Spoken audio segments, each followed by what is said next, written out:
Друштвото на писатели на Македонија може да се развива во нагорна линија, кажа председателот Живко Гроздановски на денешната прослава на 78 годишнината од формирањето.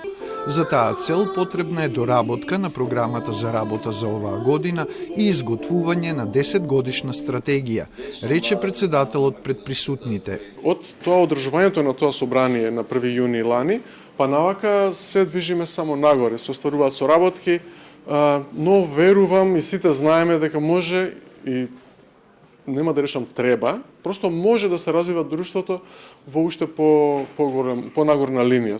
На свеченоста беа врачени традиционалните награди за најдобрите книги објавени лани. Жарко Којунџиски за збирката Раскази приказничар во издание на Антолог ја понесе наградата Стале Попов за најдобро прозно дело.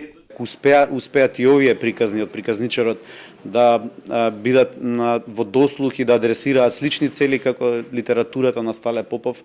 Јас мислам дека сосема е оправдана наградата. Иван Джепаровски за збирката песни, посвети и пофалби во издание на Диалог ја освои наградата Ацо Шопов. Наградата Ацо Шопов за мене има огромно значење, затоа што јас сум и професор, како што рековте, но и поет, и тоа професор по филозофија, односно по естетика. Ацо Шопов малкумина знае дека има дипломирано филозофија на филозофскиот факултет, и тој е поет, чија што поезија е целосно опфатена и од филозофскиот дискурс. Иван Антоновски за книгата за деца и млади Бакнежи на небото во издание на Светулка ја доби наградата Ванчо Николески.